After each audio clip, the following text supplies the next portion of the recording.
का पूरा सहयोग कर सभी को उत्तम महाप्रसाद पंढरीनाथ का पवा रहे हैं। कथा के मुख्य यजमान श्री अभिजीत जी आंबाजी पाटिल, श्रीमती सुमित्रा अभिजीत जी पाटिल पंढरपुर से, जो इस पवित्र कथा के मुख्य यजमान के पद तो ग्रहण करे ही हैं, साथ में संपूर्ण व्यवस्थाओं को देखना और प्रत्येक जगह पर पहुंचकर भक्तों से मिलना बहुत बहुत साधुवाद है। श्री दिनेश गणपति जी काबरा परिवार एरंडोल, स्वर्गीय हनुमान प्रसाद तिवारी जी की स्मृति में त्रिवेणी बाई तिवारी जी की स्मृति में कारंजा से तिवारी परिवार, शिवशंकर राव साहब बिराजदार पुणे से, स्वर्गीय हीरा जी पाटिल जी की स्मृति में छाया निम्बा जी पाटिल द्वारा नेपानगर, शशिकांत अरविंद जी श्रीवास्तव बंटी कायस्थ साकरी से, स्वर्गीय राजेंद्र परदेशी जी की स्मृति में सविता जी द्वारा अक्कलकोट से। एक बार सभी यजमान परिवार के लिए जोरदार ताली बजाकर स्वागत वंदन। बाबा की कृपा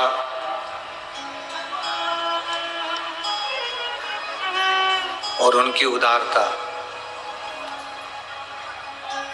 आज हमारे बीच में मंदिर के ट्रस्टी महोदय भी विराजमान हैं और उनके साथ सभी संत साधु गुरुजन जो इस पवित्र कथा का लाभ ले रहे हैं। मानव शरीर मिलना और उस शरीर को प्राप्त करने के बाद हरि का भजन करना, भगवान की विरल भक्ति को धारण करना एक बहुत कठिन प्रसंग है।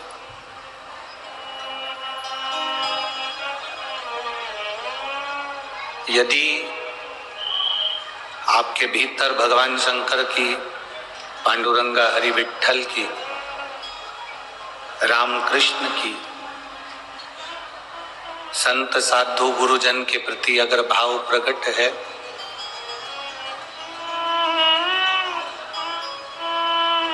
आपके भीतर मनुष्य शरीर पाने के बाद भी यदि भगवान की अविरल भक्ति भगवान ने तुमको प्रदान करी है, तो ये समझना कि ये भोलेनाथ जी की बड़ी कृपा है। उन्होंने जैसे बगीचे में से फूल चुनते हैं, उसी तरह मेरे बाबा ने आपको और हमको चुन रखा है। ये शिव कृपा।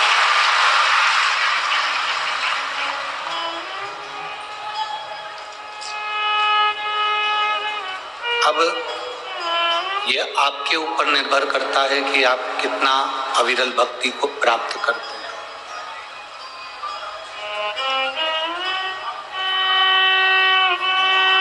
आप कितना भगवान की अविरल भक्ति को अपने हृदय में संजोते हैं।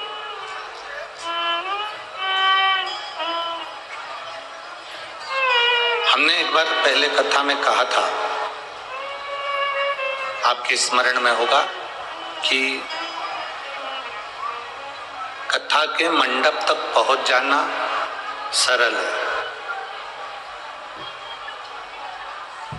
कथा के पंडाल तक पहुंच जाना सरल विषय, पर कथा के पंडाल में पहुंचने के बाद अपने दिल को, अपने मन को भगवान की अविरल भक्ति में लगाना ये कठिन विषय है।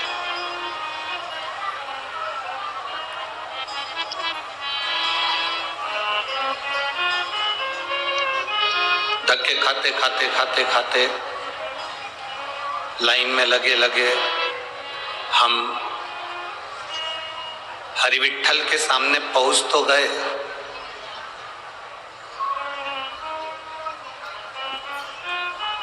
धक्के खाते खाते लाइन में लगे लगे हम हरि विठ्ठल के सम्मुख में आ तो गए, पर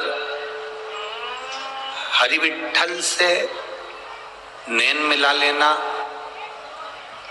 हरि विठ्ठल को अपना बना लेना और अपन हरि विठ्ठल के हो जाना, ये कठिन विषय है, बहुत कठिन।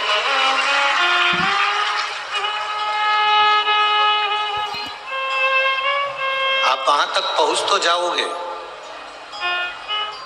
आप हरि विठ्ठल के सम्मुख में पहुंच तो जाओगे, पर हरि विठ्ठल को अपना बना लेना और अपन हरि विठ्ठल के हो जाना, ये कठिन है।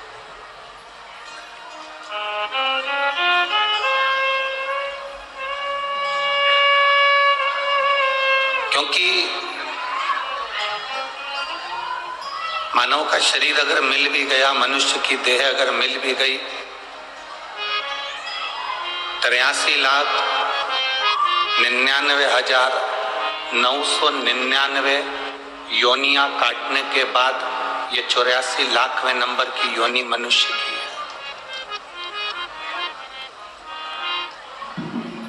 83,99,999 योनियां कटने के बाद ये मानव का शरीर मिला है। अब इतनी योनियां काटने के बाद अगर ये मानव का शरीर मिला है तो उसको हम ऐसे ही नहीं गंवा दे। आवाज गूंज रही है।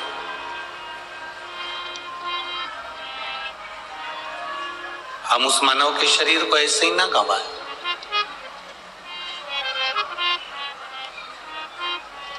83,99,999 योनियां काटने के बाद ये मनुष्य का शरीर बड़ी मुश्किल से मिलता है।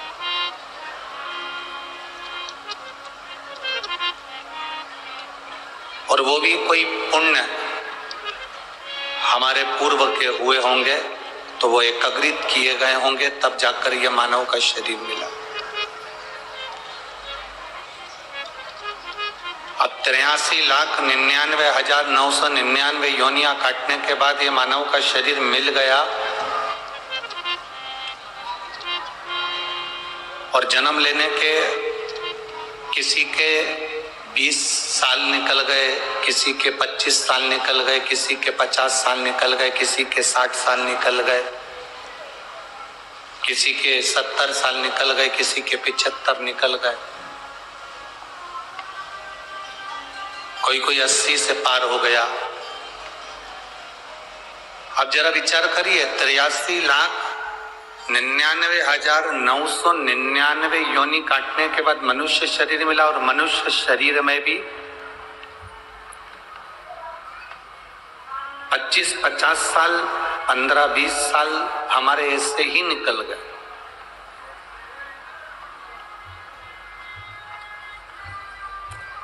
और उसके बाद ये मानव का शरीर में कुछ ऊर्जा मिली और वो ऊर्जा भगवान शंकर की भक्ति की, पांडुरंगा की भक्ति की, हरि विठ्ठल रामकृष्ण की भक्ति की मिली। तो ये मानकर चलो कि हमारा मानव का शरीर अब सार्थक हुआ।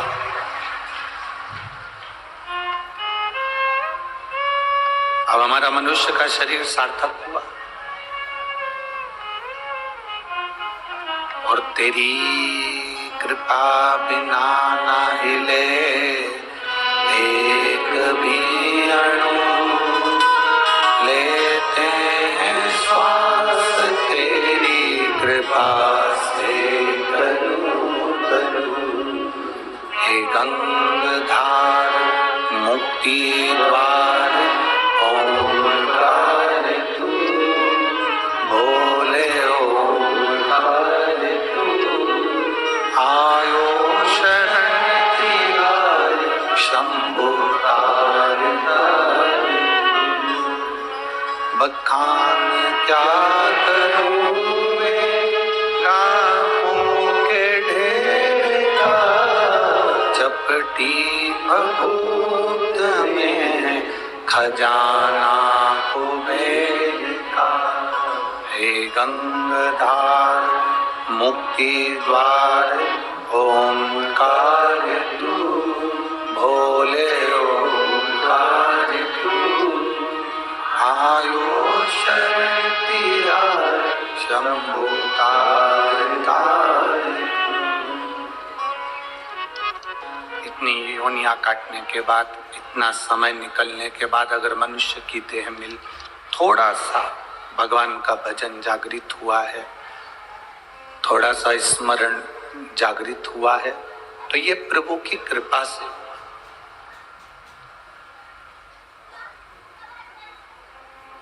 एक बात आप बताएं, आपके घर की अलमारी कपड़े से फुल है और कपड़े रखोगे तो वो कपड़ा रखाएगा क्या? जम के तो बोलो जरा। नहीं, क्या होगा? वो कपड़ा तुमने ठूस भी दिया, उसको रग भी दिया, तो वो कपड़ा नीचे गिर जाए, क्योंकि वो अलमारी पहले से फुल है, पहले से भरी हुई है, तो तुमने जो कपड़ा भरा वो नीचे गिर गया, कपड़ा नीचे गिर गया। घर की अलमारी कपड़े से फुल है, रसोई घर मसाले से, अनाज से फुल है, फ्रिज सब्जी, फल, दूध, दही, भाजी, तरकारी से बोलते जाओ फुल है।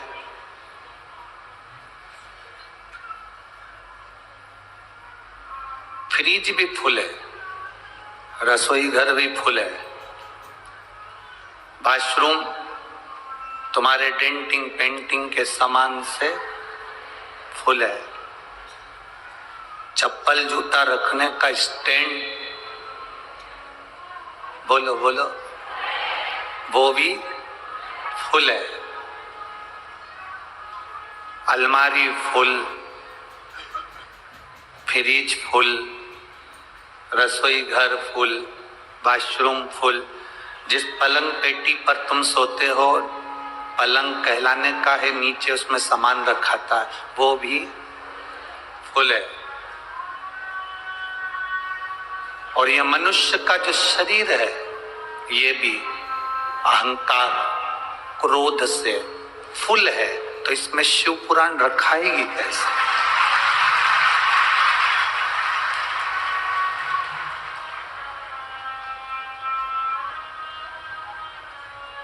जिसकी अलमारी खाली है उसमें कपड़े जम सकते हैं, फ्रिज खाली है तो तुम फल रख सकते हो, वॉशरूम खाली है तो तुम उसमें कपड़े कहीं पर भी रख सकते हो, अपनी पसंद का साबुन भी रख सकते हो। अगर तुम्हारा मसालदान जिसमें तुम मसाला रखते हो, मसाला रखने की उस डब्बे को क्या कहते हैं? मसालदानी है ना? अरे बोलो तो जम के, मसालदानी। जिसमें चूहा रखते हो, अरे जम के तो बोलो, चूहादानी। साबुन रखने की, बोलते जाओ, साबुनदानी। और जिसमें मच्छर रखते हो, कितना झूठ बोल रहे हो, उसमें मच्छर थोड़ी ना रहता है, इंसान रहता है। और कहते क्या है? मच्छर।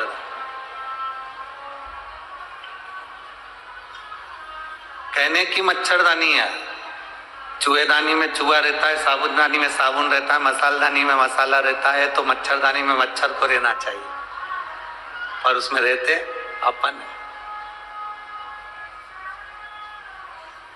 थोड़ी सी जगह अलमारी में रखोगे तो कपड़ा जम जाएगा, थोड़ी सी जगह बाथरूम में रखोगे तो अपनी पसंद का साबुन रखा जाएगा, थोड़ी सी जगह रसोई घर मसालदानी में रखोगे तो हींग की डब्बी भी रखा जाएगी।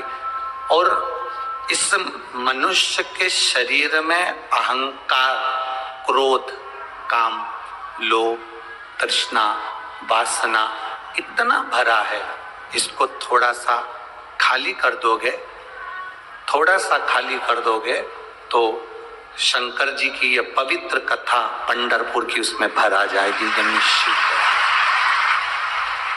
निश्चित।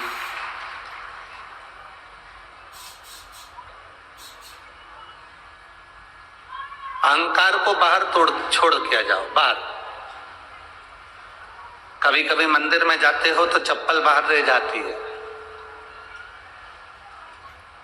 किसी ने पूछा ये चप्पल बाहर क्यों रखी जाती है?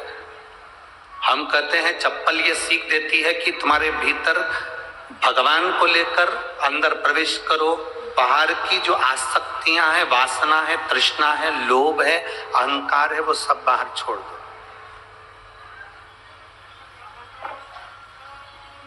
आसक्ति बाहर रहना चाहिए, तृष्णा बाहर रहना चाहिए। अब उसमें भी अगर आपकी चप्पल कोई ले गया तो ये सोचो कि हमारी आसक्ति, हमारी तृष्णा, हमारा लोभ, हमारा काम हमारे से पीछा छूट गए। एक सेठ जी दर्शन करने के लिए मंदिर में गए और राम जी के मंदिर में दर्शन करने के लिए गए और जूते बाहर छोड़ गए। जैसे ही चप्पल जूते बाहर छोड़कर मंदिर में दर्शन कर कर वापिस आए तो उनके चप्पल जूते चोरी हो गए, गायब। सेठ जी को बाहर आते से उन्होंने जो भिक्षुक बैठे थे उनसे पूछा, हमारे जूते चप्पल देखे तुमने? कहे सेठ जी हमने तो नहीं देखे, हम तो राम जी को देखें कि तुम्हारा जूता चप्पल देखे।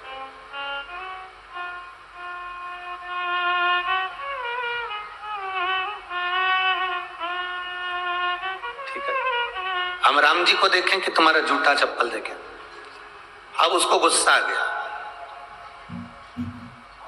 हमारे जूते चप्पल गए तो वो सीधे दौड़कर अंदर मंदिर में गया। हम जिसका दर्शन करने आए थे वो भगवान मेरा जूता चप्पल मुझे वापस दे। इतना गुस्से में लाल होकर वो अंदर गया। सबने उसको कहा ऐसा नहीं होता, भगवान कहां से ला कर देगा? नहीं, मेरे को तो चाहिए। और जो अंदर गया, अंदर जाके जो राम जी का दर्शन किया, दर्शन करते से वापस बाहर आ गया। बाहर वालों ने पूछा तू तो इतने जोश से अंदर गया था चप्पल जूते लेने के लिए, फिर क्यों नहीं लेके आया? कि भगवान के तो खुद कोई ले गया, भगवान तो खुद नग्न पांव से वहां खड़े हुए थे। शिव कथा कहती है परमात्मा किसी भी मंदिर में जूता पहनकर नहीं खड़ा, परमात्मा किसी मंदिर में चप्पल पहनकर नहीं खड़ा। उन्होंने कह दिया ये चप्पल, ये जूता अहंकार, अभिमान, अभिमत्ता, अहम, इसको बाहर छोड़ दो।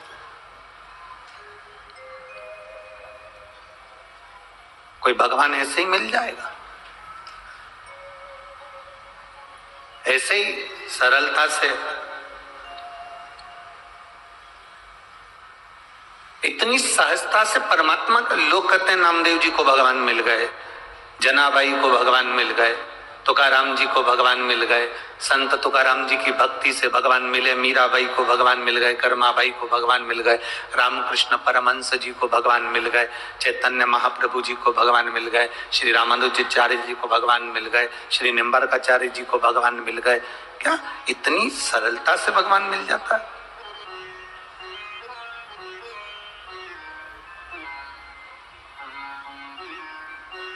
आज आप लोग एक कथा अपने घर में, श्रीमद् भागवत हो, तुम्हारे घर में अगर भागवत जी रखी हो तो वेद व्यास जी की, गीता प्रेस गोरखपुर की श्रीमद् भागवत को पढ़ना। देवऋषि नारद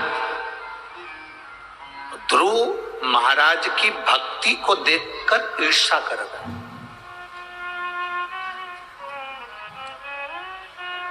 प्रहलाद जी महाराज की भक्ति को देखकर देवऋषि नारद को ईर्ष्या आ गई। देवऋषि नारद ने भगवान से कहा ये कोई बात होती है? हमें तब करते करते पूरी जिंदगी निकल गई और ध्रुव जी महाराज 4 साल के और उनको नारायण का दर्शन हो गया। प्रहलाद जी महाराज 5 वर्ष के, उनको भगवान का दर्शन हो गया। मीराबाई 6 वर्ष की, उनको भगवान का दर्शन हो गया। कर्माबाई 9 वर्ष की, उसको भगवान का दर्शन हो गया। रामकृष्ण परमहंस जी 12 वर्ष के, उनको भगवान का दर्शन हो गया। नामदेव जी 8 वर्ष के, उनको भगवान का दर्शन हो गया। संत तुकाराम 3 वर्ष के, उनको भगवान का दर्शन हो गया। जनाबाई 7 वर्ष की, उनको भगवान का दर्शन हो गया। संत एकनाथ जी 3 वर्ष की अवस्था में भगवान का दर्शन कर लिया। देवऋषि नारद को थोड़ी सी ईर्ष्या जाग गई और देवऋषि नारद ईर्ष्या भरकर भगवान विष्णु के पास पहुंच गए। नारायण से कहा, यह बात हमको बिल्कुल पसंद नहीं आई कि आपने 4 वर्ष की अवस्था में ध्रुव जी को दर्शन दे दिया, मात्र 4 वर्ष की अवस्था, और हमारी पूरी जिंदगी निकल गई तब करते करते। श्रीमान नारायण श्रीमान नारायण श्रीमान नारायण जपते जपते पूरा जीवन निकल गया। ये कोई तरीका है आपका? भगवान विष्णु ने कहा, पहले शांति रखो, फिर बोलो हुआ क्या है। बड़बड़ बड़बड़ करे जा रहे हो, बोलो क्या बात है। ध्रुव जी को 4 वर्ष की अवस्था में दर्शन हो गए, हमको पूरी जिंदगी निकल गई, दर्शन नहीं हुए, ऐसा क्यों? भगवान विष्णु ने कहा, अरे नारद, तुम समझते नहीं हो, तुम इतनी विवेक इतनी बुद्धि नहीं है तुम में। ध्रुव जी महाराज कोई आज से तब कर रहे हैं क्या? उनकी पूरी जिंदगी निकल गई तब करते करते करते करते। 1 जन्म 2 जन्म 3 जन्म 4 जन्म, ना जाने कितने कितने जन्म ध्रुव जी महाराज के निकल गए। अब ध्रुव जी महाराज के जन्म निकलते निकलते तब करते करते उनका समय, तप की अवधि समाप्त हो रही थी। इसलिए भगवान अब ये नहीं देखते कि कितने वर्ष का है, उसके तप की साधना कितनी हो गई, भगवान ने ये देखा, तब भगवान ने दर्शन दिया है, तब भगवान पहुंचकर दर्शन प्रदान करें। जो देवऋषि नारद से भगवान नारायण ने कहा वो आप अपनी बुद्धि में उतार कर रखना। सुनो नारायण, भगवान की कथा में, शिव महापुराण में, सत्संग में, मंदिर के दरवाजे पर, भगवान की चौखट पर और भगवान की अविरल भक्ति में जब व्यक्ति कई जन्म निकाल देता है तब साधना करते करते करते करते, जैसे आप में से कोई माताएं ऐसी होंगी जिनकी उम्र 30 वर्ष होगी, 30 साल पहले वो भगवान को लोटा भर के जल नहीं चढ़ाती थी। कोई माता ऐसी होगी 15 साल की जो 15 साल के पहले भगवान को जल नहीं चढ़ाती थी। कोई 60 साल का व्यक्ति बैठा होगा, 60 साल के पहले शंकर जी के मंदिर में 1 लोटा जल नहीं चढ़ाता था, सब दूर जाता था पर शिव के मंदिर नहीं जाता था। आखिर 60 साल के बाद तुम 62 साल के हो गए, 63 साल के हो गए, तब तुम शिव जी के मंदिर जा रहे हो, शिव जी के मंदिर में लोटा भर के चढ़ा रहे हो, तुम्हारा मन शिव महापुराण में लग गया, तुम्हारा चित्त शंकर की भक्ति में लग गया, तुम्हारा मन हरि विठ्ठल की भक्ति में लग गया।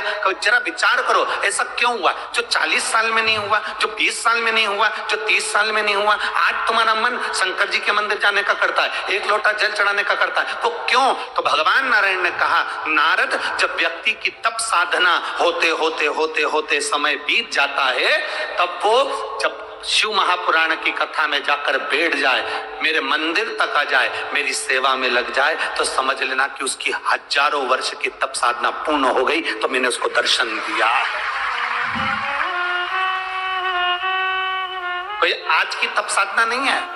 आप पंढरपुर की इस पवित्र भूमि पर लाखों की संख्या में बैठकर कथा सुन रहे, धूप में बैठे हुए हो, जगह नहीं है पूरे ग्राउंड के अंदर, तो बाहर जहां जहां तुम लोगों को जगह मिल रही, पेड़ के नीचे अपना चादर लगाकर, डंडिया बांधकर, छाता लगाकर, जैसी तुमको जगह मिली वैसी जगहों में तुम बैठ गए। आखिर क्या कभी कथा तो सुनी, स्मरण भी करा, पर तुम्हारे भीतर जो जागरूकता उत्पन्न हुई है, तुम्हारे भीतर जो शिव के प्रति भाव उत्पन्न हुआ है, वो भाव आज का नहीं है, तुम्हारे ना जाने कितने कितने जन्म निकल गए, उस जन्म के बाद आज तुम्हारी चित्त वृत्ति में शिव आकर बैठ गया, नारायण आकर बैठ गया, पांडुरंग आकर बैठ गया, हरि विठ्ठल आकर बैठ गया, तब तुम्हारा मन अब भगवान की भक्ति में रमा है, तब भगवान का दर्शन तुमको हुआ है। नहीं तो ये भगवान का दर्शन होना बड़ा मुश्किल है।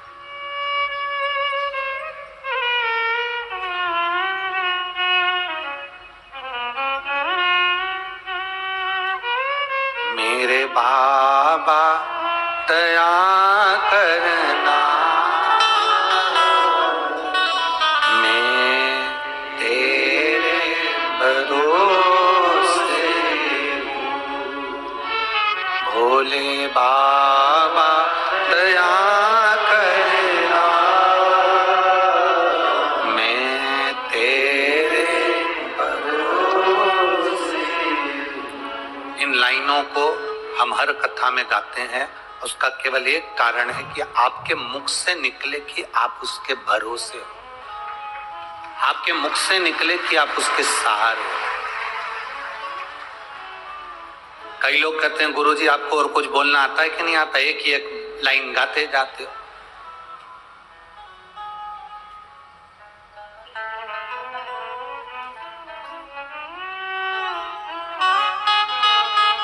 कई लोग कहते हैं गुरुजी रेडियो भी चैनल चेंज करता है, आप भी चेंज करा करो ना भजन।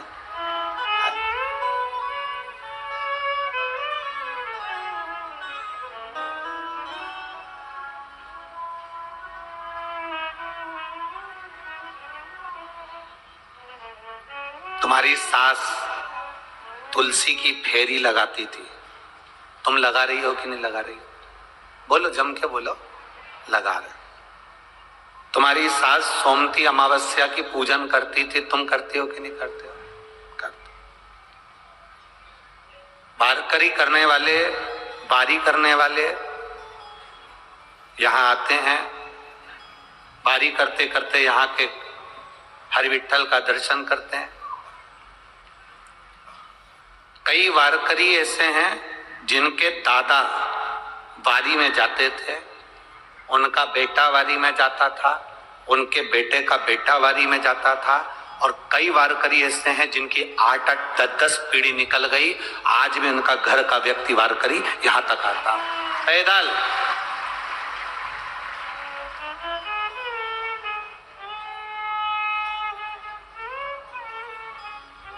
जिसके घर का एक व्यक्ति भी पंढरपुर की पवित्र भूमि पर आषाढ़ी एकादशी में पैदल आता है और कई सालों से आ रहा है, उस घर की देहली की मात्र मट्टी ही मस्तक पर लगा रहे तो हरि विठ्ठल का दर्शन हो जाता है।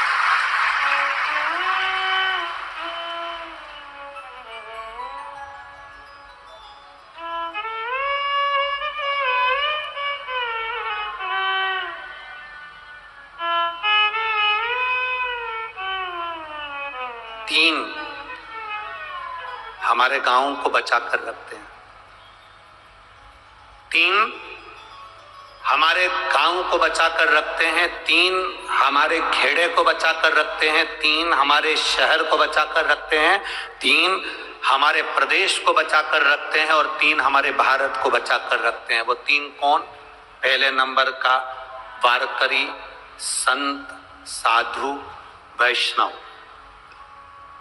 दूसरे नंबर का पतिव्रता धर्म का पालन करने वाली सती नारी, और तीसरे नंबर का हमारे गांव में बिना कपट, निष्कपट के भजन करने वाला वो कीर्तनी, वो सत्संगी, वो भजना वाला। तीन हमारे गांव को बचा कर रखते हैं।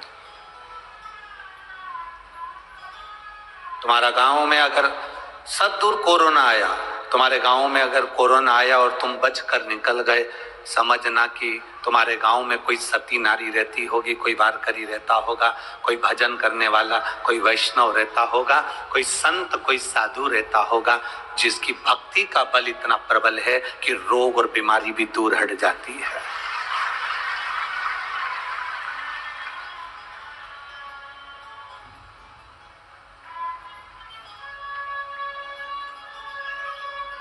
इसको चमत्कार नहीं कहते, इसको तुम्हारे भजन का बल कहते हैं। संत नामदेव जी कुएं के सामने जाकर बैठकर कुएं में से पानी उफाना कर और नामदेव जी की प्यास बुझा दे, तो इसको क्या चमत्कार कहोगे? ये भक्ति है, ये विश्वास है उनका, ये दृढ़ता है उनकी। उनके भजन में वो बल है, उनकी भक्ति में वो बल है कि कुएं का पानी बाहर निकल आता है, गंगा का जल निकल कर आता है। ये भक्ति है उनकी।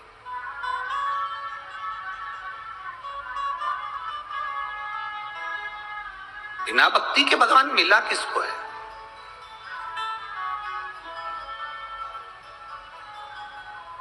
किसको प्राप्त हुआ?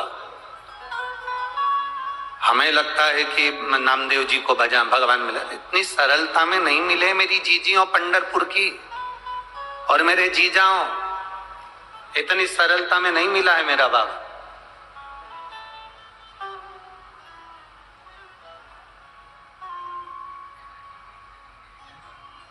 कितना कितना समय